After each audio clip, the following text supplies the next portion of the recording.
विद्या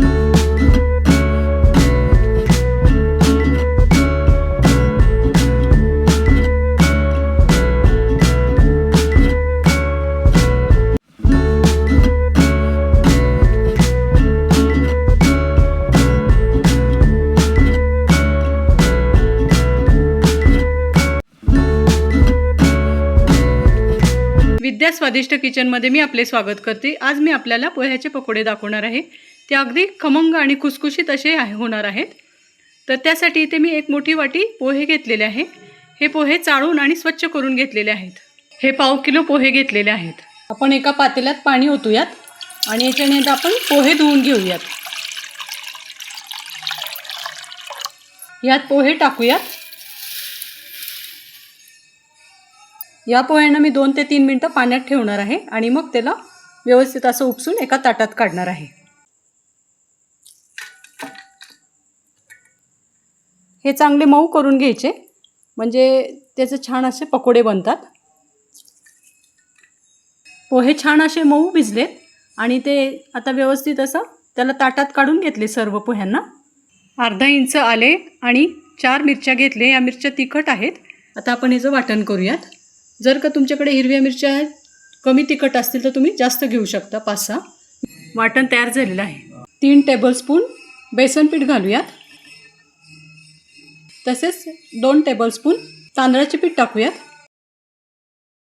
म्हणजे तांदळाच्या पिठाने काय होतं, भजे छान असे कुरकुरीत होतात। त्याचं वरचं आवरण कुरकुरीत लागतं। पाव चमचा ओवा घालूयात। एक मध्यम आकाराचा कांदा बारीक चिरलेला आहे तो यात टाकूयात। तसेच बारीक चिरलेली कोथिंबीर आहे आणि आता मी ह्यामध्ये घालते यात। ह्या भज्यांना रंग येण्यासाठी आता आपण ह्याच्यामध्ये थोडीशी हळद घालूयात। 2 ते 3 चिमूट हळद आहे। आता आपण यात ते वाटण टाकूयात। आपण आता चवीनुसार मीठ टाकूयात। आता आपण याला एकत्रित करून घेऊयात। थोडंसं कोरडंच वाटतंय हे मिश्रण, त्यामुळे पाणी ओतून घेणार आहे थोडं मी यात।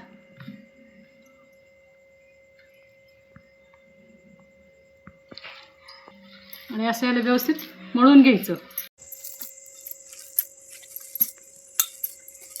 असं व्यवस्थित एकत्रित करत जायचं याला, म्हणजे एकजीव होतं हे मिश्रण।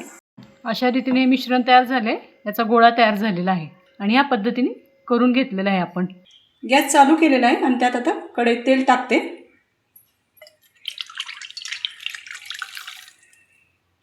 या तेलाला कडकडीत गरम करून घेऊयात आपण।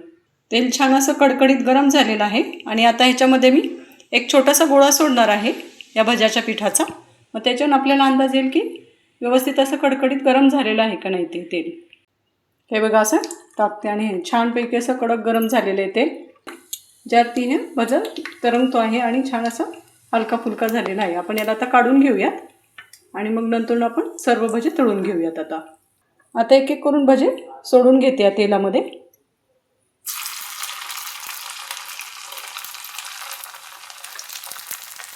अशा पद्धतीने एक एक करून भजे तोडून घ्यायचे तेलात।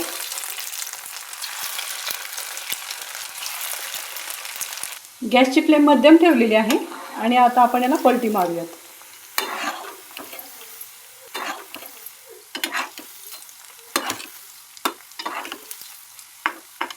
या भज्यांना थोडासा गोल्डन कलर आल्यानंतर मग आपण याला काढून घेऊयात। छान असा गोल्डन कलर आलेला आहे, पाहू शकता आपण। आता आपण या भज्यांना एका प्लेटमध्ये काढून घेऊयात आणि अशाच पद्धतीने मी सर्व भजे तळून घेणार आहे। छान असे बाहेरून कुरकुरीत आणि आतून मऊ असे भजे तयार झालेले आहेत। तर आता आम्ही इथे तुम्हाला 2 भजे घेऊन दाखवते। हे पोह्याचे भजे फार सुंदर होतात आणि आवाज बघायचा किती छान यायला लागलेला आहे। याच्यावरूनच लक्षात येतं हे कडक झालेले आहे, बाहेरून आवरण याचं कुरकुरीत झालेलं आहे। आपणास एक भजा तोडूनही दाखवते आणि आपण पाहू शकता तेव्हा किती क्रंची छान असा आवाज यायला लागलेला आहे आणि मधूनही मस्त असं शिजला गेलेला आहे तो आणि मऊ झालेला आहे।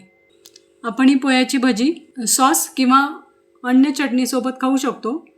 हे पोह्याचे भजे केव्हाही करून खाल्ले तर छान लागतात। बाहेर पाऊस पडत असताना ही भजी अतिशय अप्रतिम लागतात आणि चहासोबत याची चव द्विगुणित होते। त्याच्यामुळे तुम्ही ती नक्की करून पहा। तुम्हाला हा व्हिडिओ कसा वाटला ते कमेंट बॉक्समध्ये जरूर कळवा। व्हिडिओला लाईक करा, शेअर करा आणि सबस्क्राईब करायला मात्र विसरू नका। धन्यवाद।